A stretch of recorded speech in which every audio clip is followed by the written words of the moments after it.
ஆனால் நம்ம ஊரில் ஆடு வளர்ப்புங்கிறது வேகமாக வளர்ந்து வந்துட்டுருக்க ஒரு தொழில்னு கூட சொல்லலாம். ஆனால் இன்னும் பல பேருக்கு ஒரு பெரிய சந்தேகம் இருக்குது. ஒரு ஆட்டுக்கு தினமும் எவ்வளவு அரிசி வைக்கணும், கோதுமை வைக்கணும், மக்காச்சோளம் கொடுக்கலாம் அப்படிங்கிறது தெரியல. அதிகமாக கொடுத்தா நல்லதா, குறைவாக கொடுத்தா எடை குறையுமா, எந்த அளவு கொடுத்தா அதுக்கு சேஃபாக இருக்கும் அப்படின்னு சொல்லிட்டு பார்க்கலாம். அதே மாதிரி இதை ஒரு சப்ஸ்கிரைபர் தான் நம்மகிட்ட கேட்டாங்க. அவங்களுக்காக தான் இந்த வீடியோ. அவங்களுக்காக மட்டும் இல்லை, எல்லாருக்கும் தெரிஞ்சுக்கிறதுக்காக தான் இந்த வீடியோ. இந்த கேள்விகளுக்கெல்லாம் இன்றைக்கி ஒரு முழுசாக ஒரு விளக்கம் பார்ப்போம். இந்த வீடியோ முடியும் போது ஒரு குட்டி ஆட்டுக்கு எவ்வளோ கொடுக்கணும், பெரிய ஆட்டுக்கு எவ்வளோ கொடுக்கணும், சினையாட்டுக்கு எவ்வளோ அளவு கொடுக்கணும், எடை கூடணும்னா என்ன மிக்ஸ் இது பண்ணணும், தவறான தீவனத்தால் வரும் பிரச்சனைகள் என்ன அப்படிங்கிறது எல்லாத்தையும் தெரிஞ்சுக்கலாம். வீடியோ ஸ்கிப் பண்ணாமல் கடைசி வரைக்கும் பாருங்கள். ஆடு வளர்ப்புங்கிறது வெறும் புல் மட்டும் சாப்பிட்டா உயிர் வாழும் ஆடு அப்படி சொல்லிட்டு சொல்லுவாங்க. ஆனால் நல்ல வளர்ச்சி, உடல் எடை, ஆரோக்கியம், குட்டியோட வளர்ச்சி, பால் உற்பத்தி வேணும்னா கான்சன்ட்ரேட் ஃபீடு ரொம்ப ரொம்ப அவசியம். அதில் முக்கியமானது என்ன தெரியுமா? அரிசி, கோதுமை, மக்காச்சோளம். இந்த மூணும் பார்த்திங்கன்னா நல்ல ஒரு எனர்ஜி கொடுக்கும். இதுதான் முக்கியமான தீவனங்கள். நிறைய பேர் ஒரு மிஸ்டேக் பண்ணுறாங்க. அது என்னென்னா, பல பேர் அதிகமாக கொடுத்தா சீக்கிரம் குண்டாகணும்னு நினைக்கிறாங்க. ஆனால் அது ரொம்ப ரொம்ப ஆபத்தானது. அதே கான்சன்ட்ரேட் ஃபீட் கொடுத்தா வயிறு உப்புசமாக இருக்கும், அஜீரண கோளாறு ஏற்படும், அதே மாதிரி களைச்சல் ஏற்படும், ஒரு மாதிரி நம்மளுக்கு அசிடிட்டி வருதுல்ல அந்த மாதிரி வரும். சில நேரம் நிறைய அரிசி சாப்பிட்றதுனா என் ஆடு இறந்துருச்சு அப்படின்னு சொல்லிட்டு நிறைய பேர் சொல்கிறாங்க. ஆனால் எல்லாத்துக்குமே பழக்கங்கிறது ஒன்று இருக்குது. அதை தாண்டி எவ்வளவு அளவு கொடுக்கணுங்கிறது அதில் தான் விஷயமே இருக்குது. அதனால் அளவு கண்டிப்பாக தெரிஞ்சுக்கணும். முதல்ல ஒரு முக்கிய உண்மை என்ன தெரியுமா? ஆட்டுக்கு தினமும் தேவையான உணவில் 70% நம்ம இந்த பசுந்தீவனம், இந்த உலர் தீவனம், அடை தீவனம் கொடுக்கலாம். அது 30% கான்சன்ட்ரேட் தீவனம் இருக்கணும். அதாவது பசுந்தீவனம், உலர் தீவனம், அதே மாதிரி இந்த மரத்தோட இலைகள் இதெல்லாம் இருக்கும்ல, இதுதான் ரொம்ப முக்கியம். அரிசி, இந்த கோதுமை, மக்காச்சோளம் இதெல்லாம் சப்ளிமெண்ட், அதாவது நம்ம துணை உணவுன்னு சொல்லுவோம்ல. நம்ம எப்படி சோறு, குழம்பு, அதுக்கப்புறம் காய்கறி மாதிரி சாப்பிட்றோம்ல, அதே மாதிரி அதுக்கு ஒரு இது. மக்காச்சோளம் ஆட்டுக்கு நல்ல எனர்ஜி தரும். இது நம்ம ஃபுல்லாக மக்காச்சோளமாக முழுசாக கொடுக்கக்கூடாது. கொஞ்சம் கொஞ்சமாக உடச்சி நல்லா கொடுக்கணும். அப்போ தான் செரிமானம் நல்லா நடக்கும். பெரிய ஆட்டுக்கு ஒரு நாளைக்கு 150 கிராம்லேருந்து 300 கிராம் வரைக்கும் சேஃபானது. அதாவது பெரிய ஆடுனா 25 கிலோலேருந்து 35 கிலோ இருக்குது பார்த்தீங்களா, அந்த ஆட்டுக்கு எடை கூட வைக்கும் ஆடு. அதாவது 300 கிராம்லேருந்து 400 கிராம் வரைக்கும் கொடுக்கலாம். இது என்னென்னா, நீங்கள் உடனே இன்க்ரீஸ் பண்ணி கொடுக்கக்கூடாது, கொஞ்சம் கொஞ்சமாக தான் கொடுத்து நம்ம ஆடுகளுக்கு பழகணும். அதே மாதிரி ஒரு குட்டி ஆடு இருக்குது அப்படின்னா 50 கிராம்லேருந்து 100 கிராம் வரைக்கும் கொடுத்தா போதும். மக்காச்சோளம் அதிகமாக கொடுத்தா என்ன ஆகும் அப்படின்னா, அது ஹீட் ஆகிரும், அதோட உடம்பு ஹீட் ஆகிரும், கடைசியில் ஏற்படுறதுக்கு வாய்ப்பு இருக்குது. அதே மாதிரி கேஸ் ப்ராப்ளம் வரும்.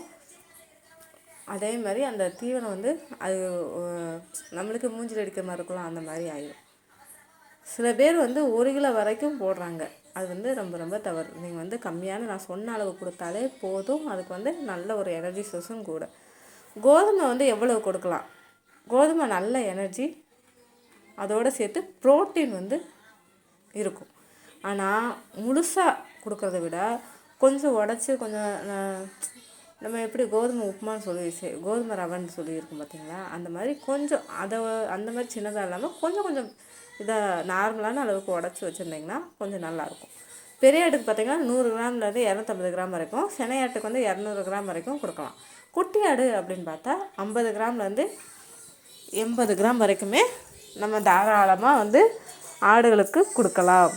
ஏன்னா இது கொடுக்கறதுனால எந்த பாதிப்பும் ஏற்படுத்தாது. அதே மாதிரி சடனாக நிறைய கொடுக்காதீங்க, கொஞ்சமாக கொடுத்து பழங்க. கோதுமை கொடுக்கும்போது நம்ம சில விஷயங்கள் கவனிக்கணும். ஒரே நேரத்தில் அதிகமாக கொடுக்கக்கூடாது, ஓகேங்களா? அதிகமாக நம்ம கொடுத்தோம் அப்படின்னா அந்த செரிமான கோளாறு ரொம்ப ஸ்லோவாக இருக்கும்.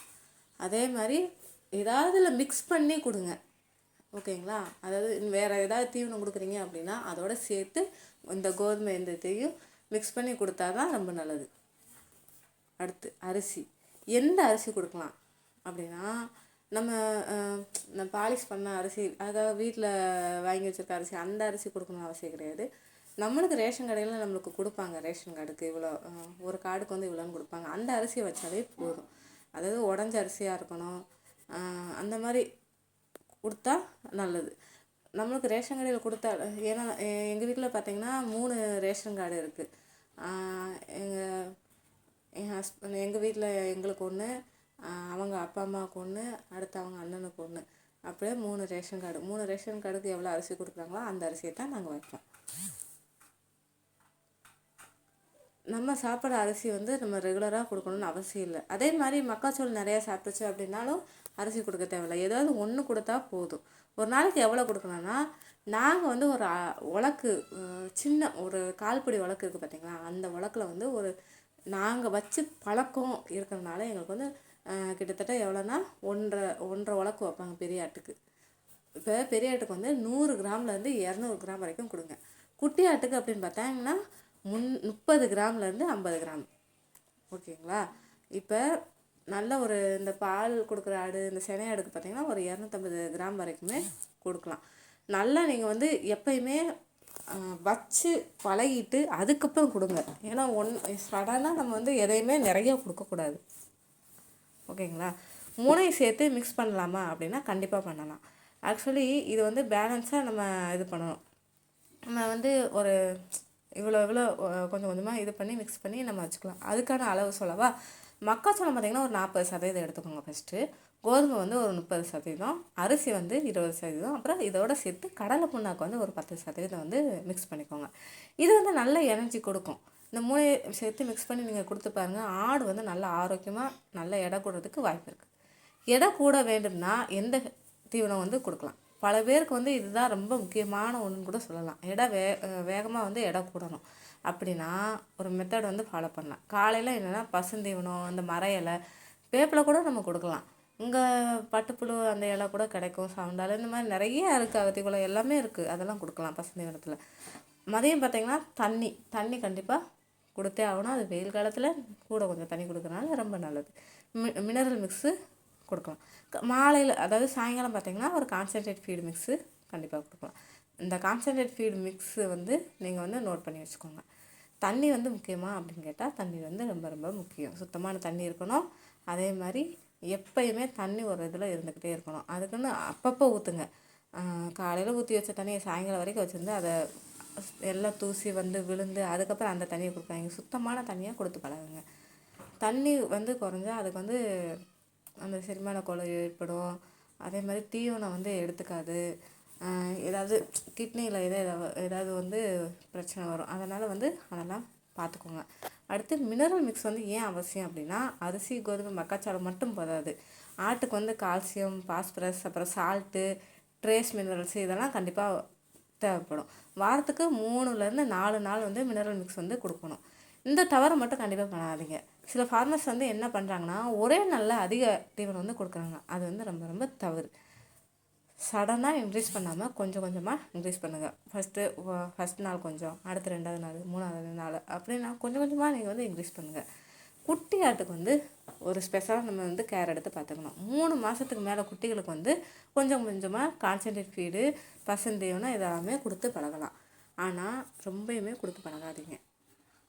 அடுத்து செனையாட்டுக்கு வந்து நியூட்ரிஷன் வந்து ரொம்ப ரொம்ப முக்கியம். மக்காச்சோளம் வந்து 200 கிராம், அதாவது கடைசி அந்த 2 மாதம் சொல்லுவாங்கள்ல, அந்த மாதத்தில் வந்து கொடுங்க. இதை மக்காச்சோளம் வந்து ஒரு 200 கிராம், கோதுமை வந்து ஒரு 150 கிராமு, ரைஸ் வந்து ஒரு 100 கிராம் கொடுக்கலாம். இதனால் வந்து நல்ல ஒரு ஆரோக்கியமான அந்த குட்டிகள் வந்து பிறக்கிறதுக்கு வாய்ப்பு இருக்குது. நல்ல பாலும் இருக்கும், நல்ல அந்த உடம்பும் வந்து நல்லாயிருக்கும் ஆடுகளுக்கு. பால் கொடுக்குற ஆட்டுக்கு பார்த்திங்கன்னா அதிக எனர்ஜி வந்து தேவைப்படும். 400 கிராம்லேருந்து 600 கிராம் கான்சன்ட்ரேட் மிக்ஸ் வரைக்கும் கொடுக்கலாம். நல்ல ஒரு பசுந்தீவனத்தை கொடுக்குறது ரொம்ப ரொம்ப அவசியம். ஃபஸ்ட்டு நம்ம வந்து தீவனத்தோட செலவு குறைக்க என்ன செய்யலாம் அப்படின்னா, வீட்லேயே அந்த தீவனம் வந்து மிக்ஸ் பண்ணி தயாரிக்கலாம். ஓகேங்களா? அந்த நான் சொன்னேன்ல அந்த மாதிரி இதெல்லாம் நீங்கள் மிக்ஸ் பண்ணி நீங்கள் வச்சுக்கோங்க. அதுதான் உங்களுக்கு நல்லது. அதாவது தீவனம் கொடுக்குற முறை மட்டும் இல்லை, தீவனம் கொடுக்குற டைமும் ரொம்ப முக்கியம். காலையில் வந்து 7 to 8 கொடுத்துருங்க. சாயங்காலம் பார்த்திங்கன்னா ஒரு 5 to 6 வந்து கொடுத்திங்கன்னா நல்ல ஒரு செரிமானத்துக்கு வந்து உதவும். அடுத்து இப்போ வெயில் காலத்தில் நம்ம கவனிக்க வேண்டிய விஷயங்கள் வந்து இருக்குது. என்னென்னா, உலர் தீவனத்தை வந்து கம்மி பண்ணிவிட்டு அதிகமான பசுந்தீவனம் வந்து இந்த நேரத்தில் வந்து கொடுக்கணும். கொடுத்தாதான் ரொம்ப நல்லது. மழை காலத்தில் பார்த்திங்கன்னா இந்த பூஞ்சை பிடித்த அந்த இதெல்லாம் இருக்கும் பார்த்திங்களா, அந்த இதெல்லாம் கொடுக்காதீங்க. அதெல்லாம் ரொம்ப விஷம் உள்ளது. அதே மாதிரி பார்த்திங்கன்னா ஒரு டெய்லி ஒரு 30 கிராம் அளவுக்கு வந்து ஒரு பெரிய ஆட்டுக்கு வந்து பசுந்தீவனம்னு பார்த்திங்கன்னா ஒரு 2 கிலோ கொடுக்கலாம். உலர் தீவனம்னு பார்த்திங்கன்னா ஒரு 1/2 கிலோ கொடுக்கலாம்னு வச்சுக்கோங்களேன். கான்சன்ட்ரேட் ஃபிக்ஸ் வந்து 300 கிராம். தண்ணி வந்து எவ்வளோ குடிக்குதோ குடிச்சிட்டே இருக்கட்டும். இதுதான் ஒரு சரிசமமான ஒரு தீவன முறைன்னு கூட சொல்லலாம். ப்ராஃபிட் எப்படி அதிகரிக்கும் அப்படின்னா, நம்ம கரெக்டாக அந்த தீவனத்தை வந்து நம்ம கொடுத்துட்டு வந்தோம் அப்படின்னா உங்களுக்கு வந்து வளர்ச்சி அதிகமாக இருக்கும். நோய் வந்து குறையும். அதே மாதிரி மருத்துவ செலவு குறையும். மார்க்கெட்டில் சந்தைக்கு கொண்டு போகும்போது ஆடோட விலையும் கூடும். இதனால் லாபம் அதிகரிக்கும்.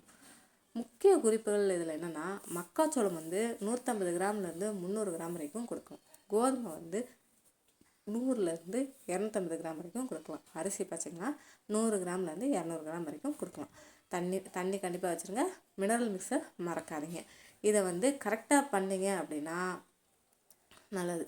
ஆடு வளர்ப்பில் லாபம் தரணும்னா நல்ல இனம் வாங்குறது மட்டும் போதாது, நல்ல தீவனமும் கொடுத்தா தான் அது நல்லா வளரும்.